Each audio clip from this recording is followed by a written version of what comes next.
Look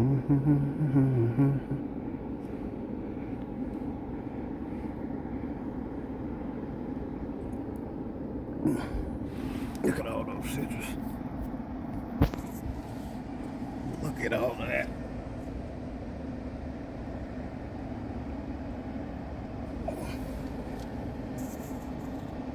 Growth.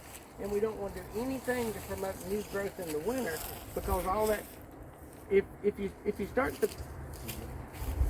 promote growth, that's going to make water flow from the ground all the way up, so the whole tree is going to come back to life. First time you have a hard freeze, it's going to kill that tree. So wait till spring to do your pruning, just before bloom. Right when you think the last of the hard cold is gone, your tree's as dormant as it's going to get. If it has another frost on it, it's not going to hurt it. It's going to sit there dormant.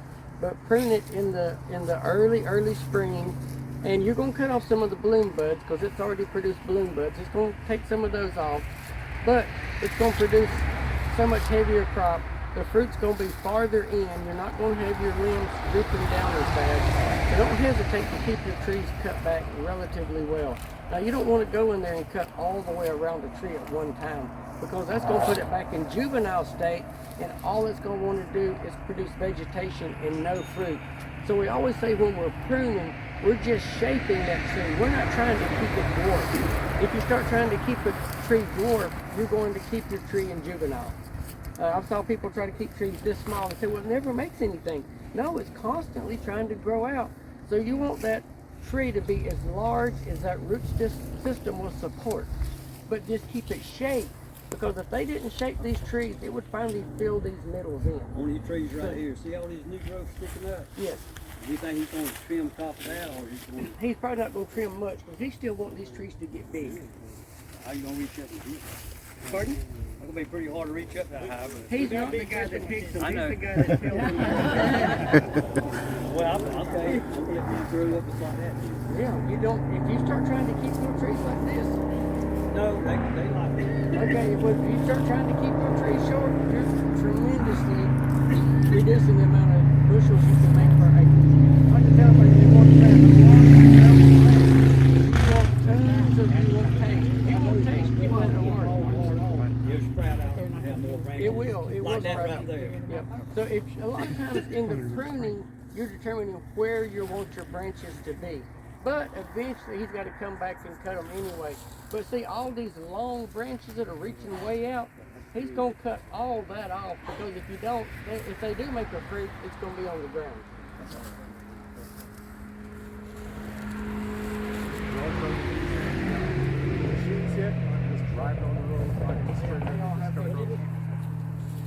Now you can see.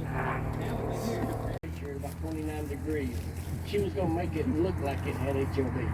So everybody, that was one of the first questions, is does it have greening? No, it has no.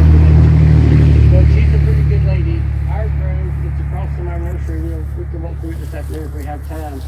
They've all been topped at about 4 foot, because it throws them off. So you can see that the older trees get bit back a little bit, but it hadn't killed any limbs.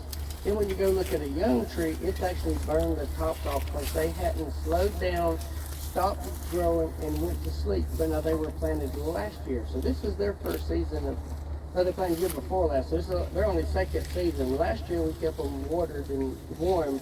This year I'm letting them get zapped. I'm letting them learn that you got root hot to die for it. I'm not out there to take care of them. So, but you can look at older trees and they don't get the damage that young trees are going to get. The most critical time for your trees is the first 4 years. Once you get a tree up this big, you're pretty much, it's got to get cold to hurt a tree that bad.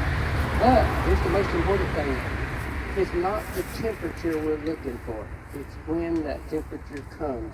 You can have a early frost, like we had the other night, 29 degrees. That is wonderful. Absolutely wonderful, because it puts this tree to sleep. Gives it time to slow down, stop, drop some leaves. Now we can have 20 degrees, 18 degrees, and it's not going to hurt that tree. But if our very first freeze a few nights ago, like we have had in the past, was 18 degrees and it stayed there for 8 hours, he'd have some dieback. He'd have some busted bark. He'd have some real concerns, but they would have been running water on these trees at night. And I prefer the water to spray up on the tree, up into the canopy and drain down instead of trying to wet the ground under it. I'm just not a ground wetter. I want my tree wet. A lot of people say, well, I don't want no broken branches. Well, do you want 10% of your trees to have broken branches or 90% of your trees to be dead? That's pretty easy for me to figure out. And the last one is, for me, is there's different varieties so close together. You don't worry about cross-pollination because they're still fertile, but they I would assume if they bloom at the same time, there would be some. Here's that's a very good question.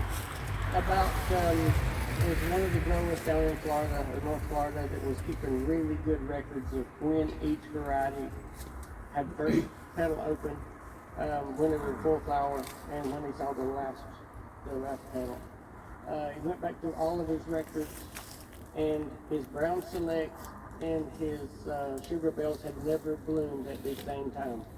This particular year, his brown selects were extremely seedy. So the first question I asked was, when did they bloom? He went back and got the records and looked. They bloomed the exact same week, the first time in 10 years. So 1 out of 10 years, they might bloom at the same time. Is that enough for me to take all my sugar bells out? Not for me, but for the grower here. Buck took his out because they were planting right beside his brown selects and one of his and he didn't have many sugar bells. Sugar bells can't be sold as seedless anyway because they have a lot of really small seed in them. So you can't put seedless on the package, but they're excellent fruit. Good for juice. Excellent for juice. Well, I use it for. All right, Hershell, what are the top 5 cold hardy commercial varieties? Yeah, Top 5 cold hardy commercial varieties. What's your definition of cold hardy? Zone 7. Zone 7, Swingle. Didn't look at Swingle. You can't eat it, but commercially ornamental. oh, okay. Yeah, I can't look that way. Zone 7 is hard. It's just hard. 8B, move south. Move south.